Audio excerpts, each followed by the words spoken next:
خیر اس بات کو چند سال ہو گئے ہیں کہ میرے یہاں قرآن کلاس شروع ہوئی اور میں نے بہت اسٹرکٹلی کہا کہ ٹائم پہ آپ کو آنا ہے، جس سے لوگ بہت ناراض ہوئے اور لوگوں نے بہت باتیں بنائی کہ یہ کلاس بند ہو جائے گی، یہ سیشن بند ہو جائے گا، آپ کے یہاں کوئی نہیں آئے گا۔ تو میں نے ایک تو جواب یہ دیا کہ میں تو بہت خوش ہوں گی اگر میں اکیلی ہی بیٹھ کے کانسنٹریٹ کر کے قرآن پڑھوں اور استاد صاحب کی بھی اکیلے مجھ پہ نظر ہو، میرے سوالوں کے جواب دیے جائیں وغیرہ۔ تو میں نے لوگوں کو یہ کہنے کی کوشش کی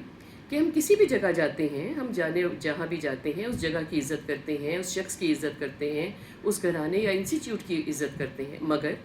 جہاں پہ اللہ کے کلام کی بات ہو وہاں پہ آپ کو یہ ریئلائز کرنا چاہیے کہ استاد صاحب جو آپ سے پہلے آئے ہوئے ہیں، ایک تو ان کا ریگارڈ ہے کہ اسٹوڈنٹس آ کے پہلے استاد صاحب کا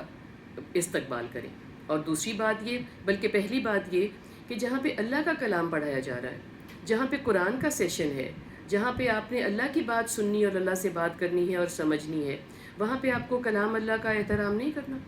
وہاں پہ آپ ٹائم سے پہنچیں گے کہ آپ قرآن آپ کا انتظار کر رہا ہے استاد کے ساتھ ساتھ کہ آپ کو ایک اچھی بات بتانی ہے، آپ کی آخرت سنورے، آپ کی زندگی سنورے۔ اور پھر اگر یہاں پہ آپ دیر سے پہنچتے ہیں تو جو لوگ کانسنٹریٹ کر کے سن رہے ہیں،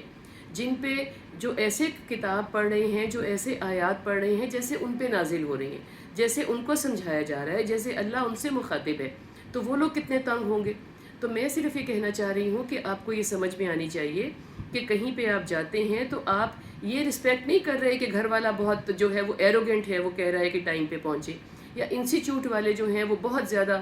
کہہ رہے ہیں کہ جی ہمارے ادارے کا ایک فکس ٹائمنگز ہیں کہ لوگ ٹائم پہ پہنچتے ہیں اور ٹائم پہ سیشن شروع ہوتا ہے۔ نہیں، آپ نے احترام کرنا ہے کلام پاک کا، آپ نے احترام کرنا ہے کلام پاک پڑھانے بتانے والے کا، اور کلام اللہ جو آپ سے مخاطب ہونے کو تیار ہے، جو آپ کو بتانے کو تیار ہے، جو آپ پہ اترنے کو تیار ہے، جو کہ اللہ تعالیٰ چاہ رہا ہے کہ اس وقت بیٹھ کے آپ سمجھیں سنیں۔ لوگ دھیان لگا کے بیٹھے ہیں، لوگ استاد کی طرف، استاد کی باتوں کی طرف، اپنے نوٹس اتارنے کی طرف، اور باقی چیزوں کو چھوڑ کے آئے ہیں۔ باقی چیزوں کو چھوڑ کے، بچے ہیں گھر میں، کسی نے اسکول سے پک اینڈ ڈراپ کرنا ہے، کوئی گھر میں مسئلہ ہے، کوئی گھر میں بڑا ہے، اور کلاس ختم ہوتے ہی کہیں جانا ہے، وہ بھی تو ٹائم سے آئے ہیں نا۔ آپ کو سب کی رسپیکٹ کرنی ہے، سب سے پہلے استاد صاحب کی، اور جو وہ کتاب لے کے کھڑے ہیں جو کہ اللہ کی کتاب ہے، جو کہ اللہ کا کلام ہے۔ آپ نے ٹائم سے اس لیے پہنچنا ہے کہ کتاب آپ کا انتظار نہ کرے، استاد صاحب آپ کا انتظار نہ کرے، آپ ان دونوں کا انتظار کریں۔